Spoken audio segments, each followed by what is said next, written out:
भैया सारे कार्य सरल और संभव हो जाते हैं बाबा, अगर आपकी कृपा हो जाए।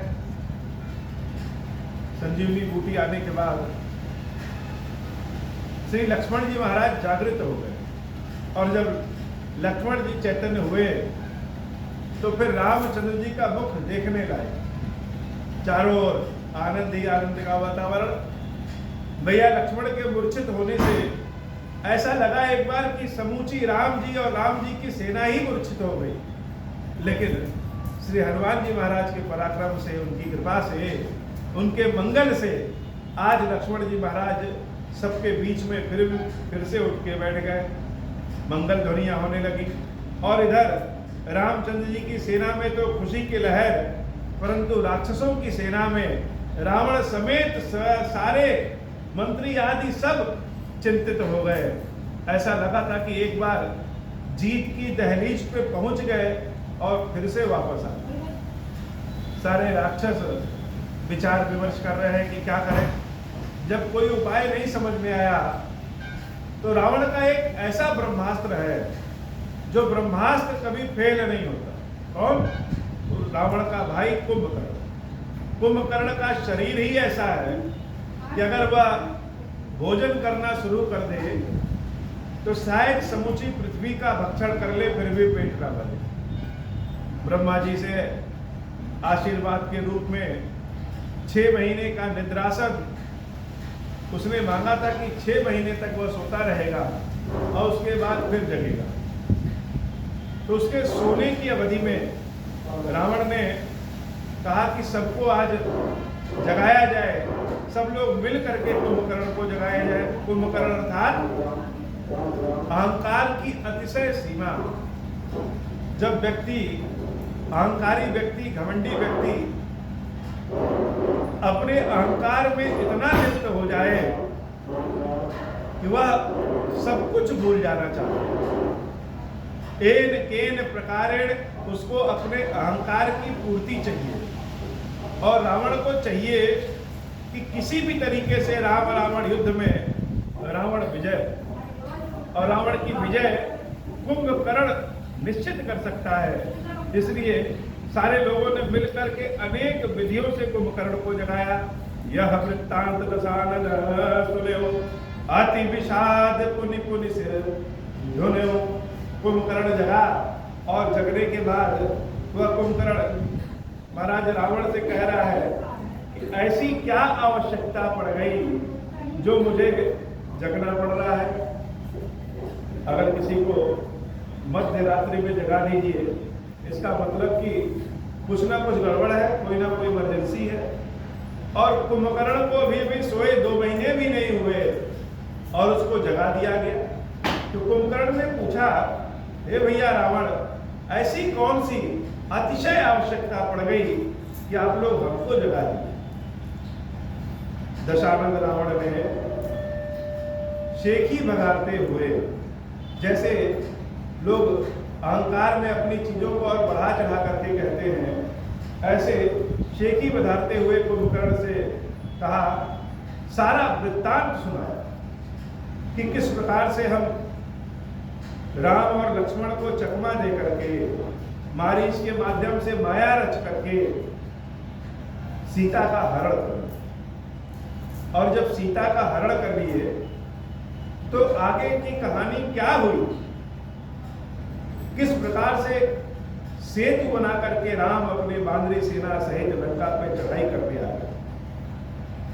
कुंभकर्ण ने जब रावण के मुख से यह सुना तो अपने हाथों से अपने सर को पकड़ करके धुनने लगा, जैसे यह कहना चाह रहा हो कि हे भाई, तुमने ऐसा क्या कर लिया। वेद पुराण तुमने पढ़ा है, ज्योतिषाचार्य हो, सब कुछ जानते हो, तपस्या किए हो, ऐसा कोई ज्ञान नहीं जिसके बारे में तुमको पता ना हो रावण, और तुमने यह क्या कर लिया। व्याकुल कुंभकर्ण पहियावा, विविध जतन करिता ही जगावा।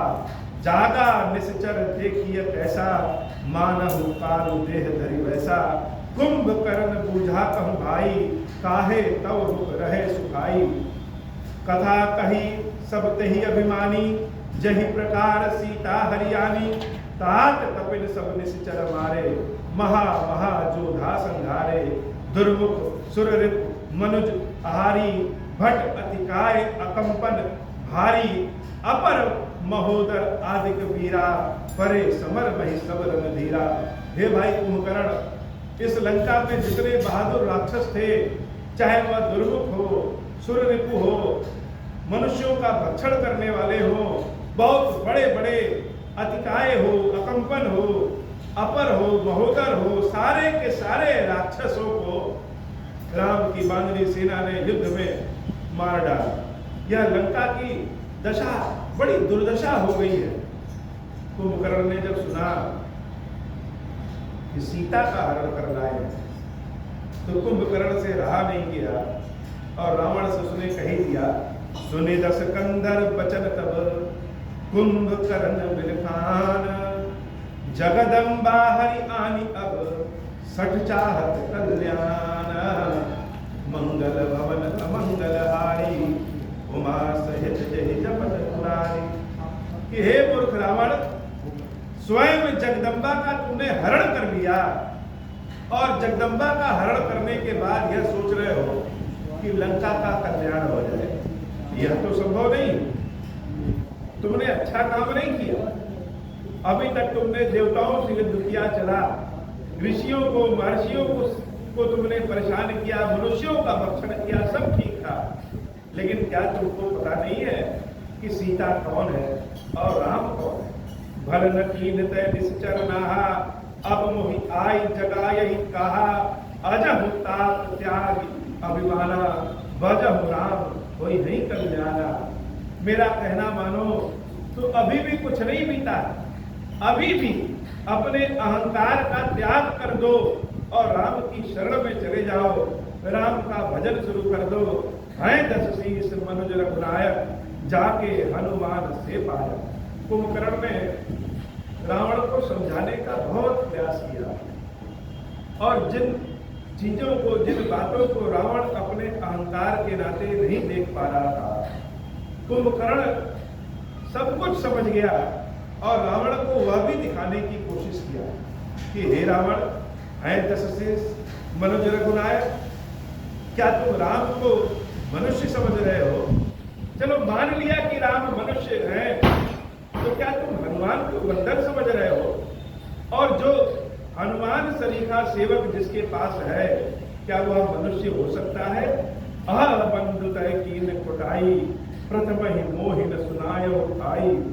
हे भाई, तुमने क्या किया? सब कुछ करने के बाद तुम हमको जगाने आए हो। तुम हमको पहले जगाए होते तो शायद लंका की यह दुर्दशा ही न हुई होती। कीन है प्रभु विरोध तहि देवक, शिव बिरंच सुर जाके सेवक। जिसके स्वयं भगवान शंकर ब्रह्मा जी देवता आदि सेवा करते हो, क्या उनसे युद्ध लड़ा जाता है? नारद मुनि मोहि ज्ञान जो कहा, कहते हूं तो ही समय निर्वाहा। अब भरी अंक भेंट मोहि भाई, लोचन सुफल करो मैं जाए। कुंभकर्ण जानता है कि राम कौन है और कुंभकर्ण ने रावण को समझाने की भी बहुत कोशिश की, लेकिन कुंभकर्ण का जो स्वभाव है वह बड़ी उत्तम है। जान रहे हैं कि राम मनुष्य नहीं है, सीता मनुष्य नहीं है, और यह भी जान रहे हैं कि रावण ने जो किया वह धर्म नहीं है, लेकिन फिर भी रावण का साथ दे रहे हैं। कुंभकर्ण कह रहा है कि हे रावण, आज मुझसे जी भर के गले मिल लो, क्योंकि तुम्हारे नाते मैं युद्ध तो करने जा रहा हूं राम से, लेकिन यह निश्चित है कि अब जीवित नहीं बचूंगा। तो जी भर के आज भेंट लेते हैं। यह जान रहे हैं कि युद्ध में मैं मारा जाऊंगा, फिर भी जाऊंगा। तो बहुत लोग कुंभकर्ण के इस विषय को भाई का प्रेम, भाई का स्नेह समझते हैं, और बहुत लोग कहते हैं कि कुंभकर्ण का जैसा स्वभाव है विभीषण का वैसा स्वभाव नहीं। लेकिन अगर सूक्ष्म और तात्विक दृष्टि से देखें तो आज जो दशा कुंभकर्ण की है वही दशा संभवतः कलयुग में मनुष्यों की, कुंभकर्ण ने अपने भाई के लिए युद्ध किया। अगर उसके इस प्रेम को हटा दें, इस बात को हटा दें, तो आज कलयुग में हम सब जानते हैं कि जो हम कार्य कर रहे हैं वह पाप है, वह गलत है, और गलत कार्य का परिणाम सदैव गलत ही होता है, अच्छा नहीं होता है। लेकिन शायद हम अपने बारे में जब यह सोचते हैं तो लगता है कि हमारा किया गया गलत कार्य गलत हो ही नहीं सकता।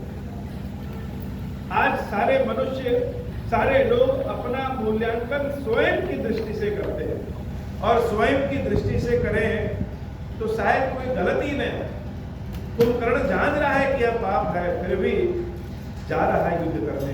ठीक उसी तरीके से जैसे आज के जीवन में हम सब जानते हैं कि हम जो काम कर रहे हैं यह गलत है, लेकिन फिर भी वह काम हम करते रहते हैं। अब भरी अंक भेंट वही भाई, लोचन सुफल करम में जाई, श्याम गात सर सीरह लोचन, देखम जाय ताप त्रय भोजन। लेकिन दूसरी ओर कुंभकर्ण ज्ञानी भी है, और वह जान रहा है कि हम लोगों ने जितना पाप किया उसका फल तो बुरा ही होना है।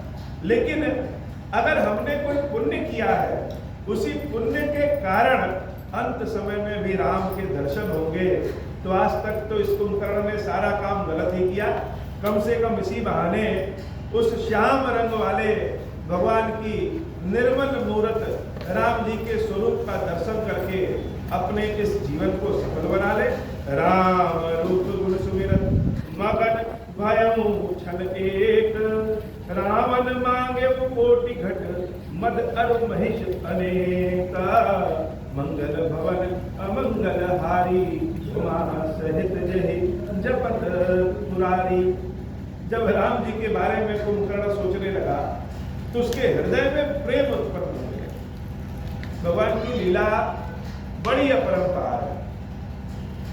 देवी देवकी से जब कंस ने कहा कि तुम्हारे 8वें पुत्र का मैं वध करूंगा और 8वां पुत्र तुम मेरे हवाले करोगी, तो जब देवकी के पहला पुत्र हुआ और वसुदेव जी कंस के पास ले गए, तो उस पुत्र को देख करके कंस के हृदय में प्रेम जागृत हो गया। और कंस सोचने लगा, यह तो छोटा बच्चा है, यह हमारा क्या बिगाड़ सकता है, और हमको तो खतरा देवकी के 8वें बच्चे से। तो पहले बच्चे को छोड़ दे, जाओ वसुदेव इसको ले जाओ। लेकिन अगर कंस के हृदय में प्रेम उत्पन्न हो जाए और कंस के हृदय में दया उत्पन्न हो जाए, तो शायद कंस का वध होना ही ना।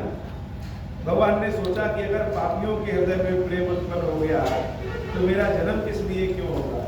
इसलिए कंस की बुद्धि फिर से विचलित हुई और उसने देवकी के पहले पुत्र को मार दिया, और मारने के बाद जो पाप हुआ उसी पाप के कारण भगवान कृष्ण के हाथ से उसका अंत हो। तो देवता लोग तो अपनी कृपा से, अब देवता लोग अपने कर्मों से भगवान के दर्शन पाते हैं, लेकिन यह प्रेम और दया जिसके भी हृदय में प्रकट हो जाए, उत्पन्न हो जाए, वहीं पे भगवान प्रकट हो जाए। अब कुंभकर्ण के हृदय में राम के प्रति प्रेम जागृत होने लगा। कुंभकर्ण ने सोचा, अगर राम के प्रति प्रेम जागृत हो गया तो हम युद्ध कैसे करेंगे। इसलिए कुंभकर्ण ने बहुत सारे भैंसों का मांस, मदिरा और बहुत ढेर सारा अमानुष भोजन रावण से मंगाया, और कुंभकर्ण बैठ करके सारा भोजन करने लगा, और जैसे लगे कि अभी तुरंत उठ करके राम से युद्ध करने लगेगा।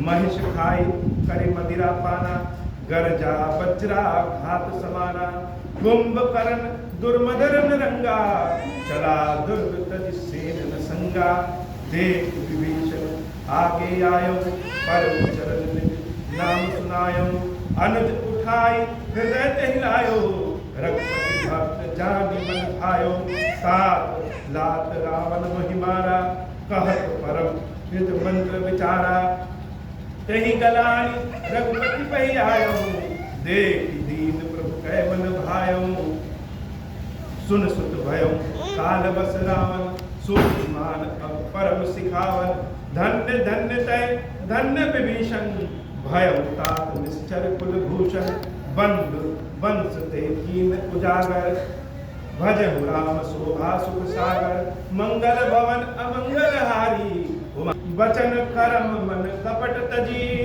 भजहु राम रणधीर जाहुन निज पर सूझ मोहि भयो काल बस भी